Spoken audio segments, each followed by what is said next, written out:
I'm a bad student. I'm the worst father ever. I don't have what it takes to coach the team. I'll never make it to the Olympics. I can't believe I wanted to be a teacher. I'm not fit for it. I'm a clumsy boy. What was I thinking? I'm not good to start a YouTube channel. If you happen to say that to yourself, or worse, if you happen to think that of yourself, then fast forwarding into your future, you'll still be those things. And fixing them with a positive affirmation is not going to work. Flash news for you. What you say about yourself is only the symptom, and using positive affirmation is only curing the symptom, not the disease. In this video, I'm going to give you the tool to cure that disease, not just for yourself, but for those around you too. Your children, your students, your employees, your partner, and your team. And hey, if you stay till the end, you might save yourself 10 to 20 bucks. So check it out.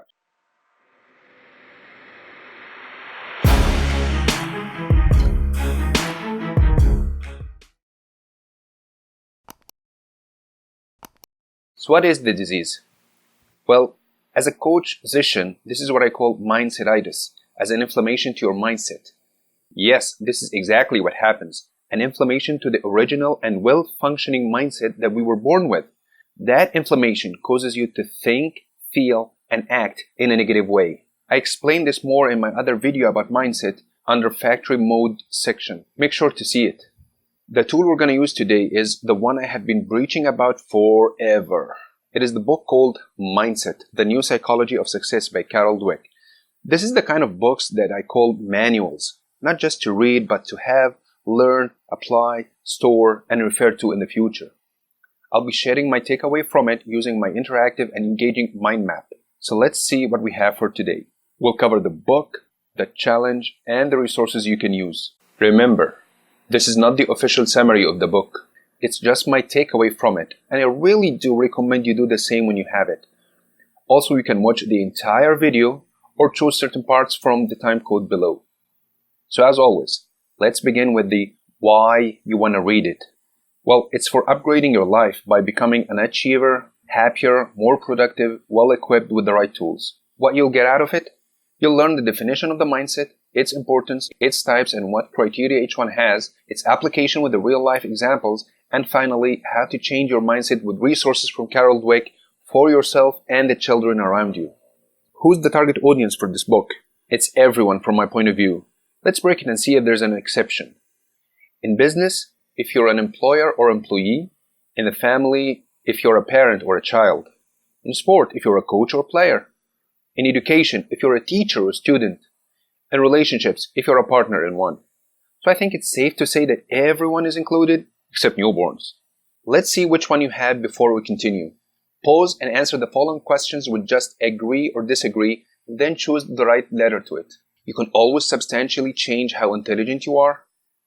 Your intelligence is something very basic about you and you can't change very much. No matter how much intelligence you have, you can always change it quite a bit. You can learn new things, but you can't really change how intelligent you are. If you said agree to 1 and 3, then put the letter G. If you disagree, then put the letter F. If you said agree to 2 and 4, then put the letter F. If disagree, then put the letter G. We'll cover that in a few minutes.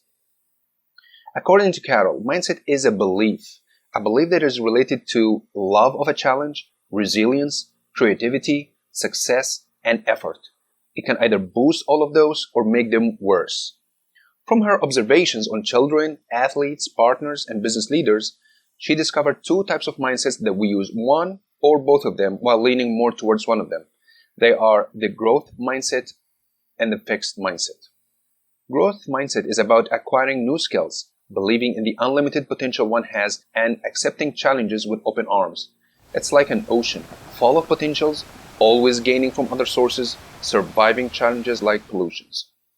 Fixed mindset, on the other hand, is about maintaining the current position, current skills, by believing in the natural talents or skills, and of course, pushing away challenges. It's like a lake, limited resources, limited size, limited potentials, at risk of depleting with time, and easily polluted.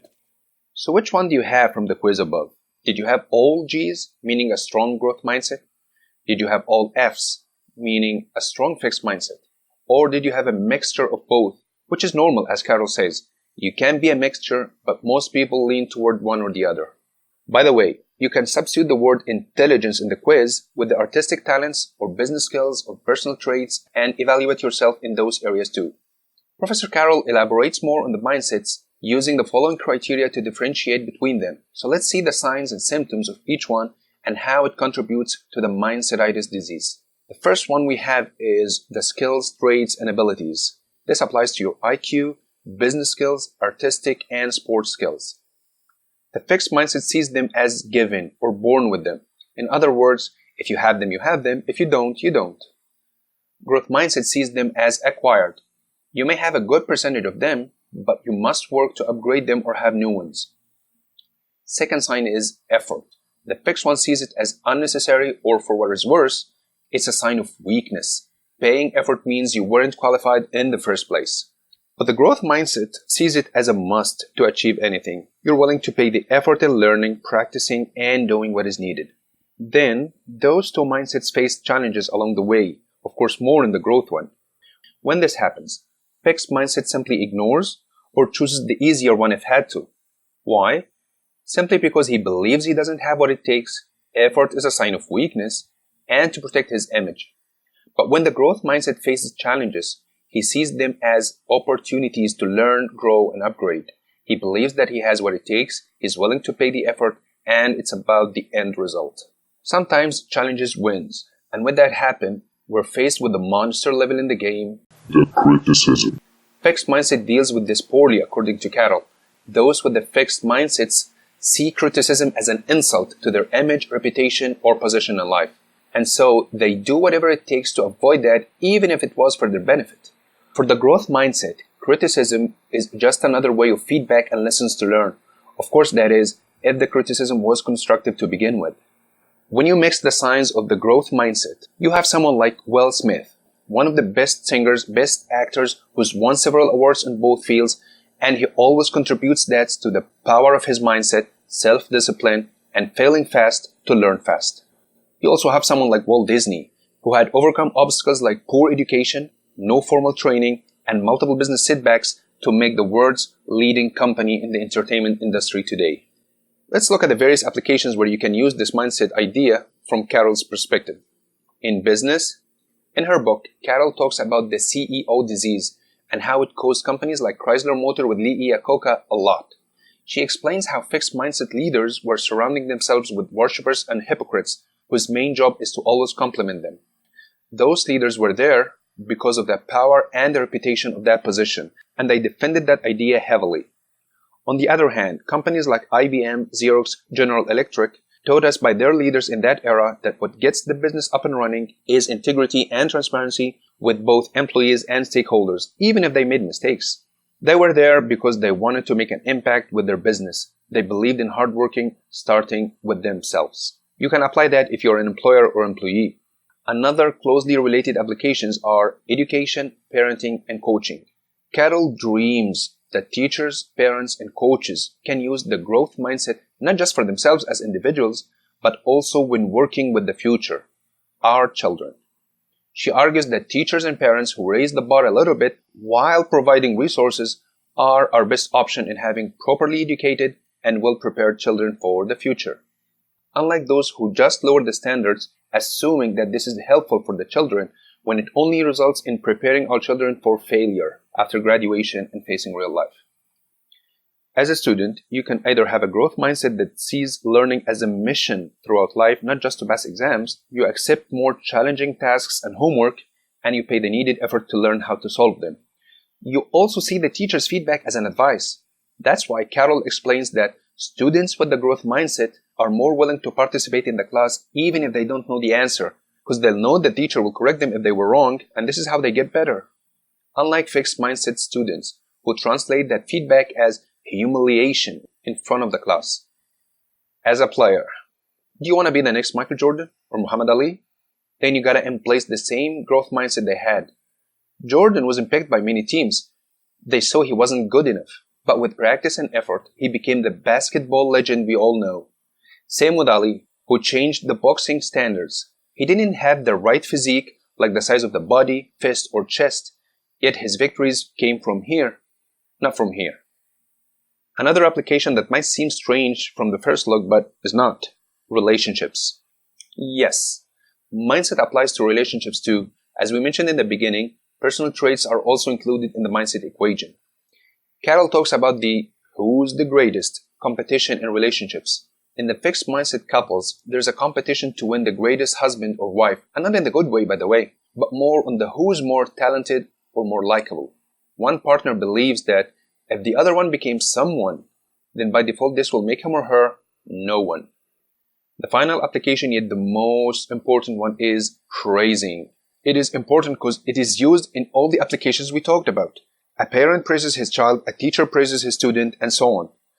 You'll be surprised, but depending on how you praise, you shape others' mindset. Carol Dweck explains that praises that promotes for the fixed mindsets are those that praise on the natural talent or skill or ability. Things like, you're a natural, you scored quickly, or you're a smart student, you didn't need to study a lot, or that's a nice drawing, and you did it without learning. While those phrases are good, yet when you know the psychology behind them and see it from your children's point of view, you translate it as, I have to score quickly then, or otherwise they'll know I'm not a good player. And, okay, then if I studied a lot, they will think I'm stupid.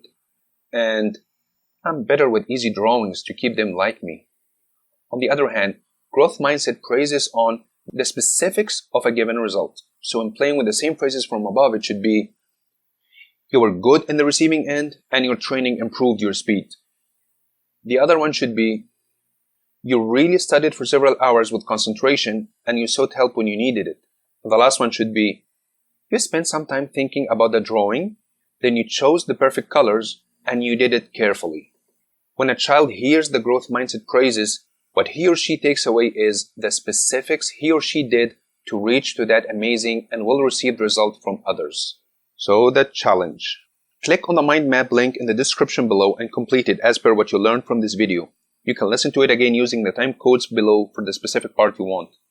Once you complete it, send it by email to toolkit2impact@gmail.com and I will share with you a link to a free ebook version of this book, a free audiobook version of this book if you're an auditory person like me, and my complete mind map for the future reference. Make sure to use the couple of resources I developed for you to use. These are the tools I use with my clients and friends.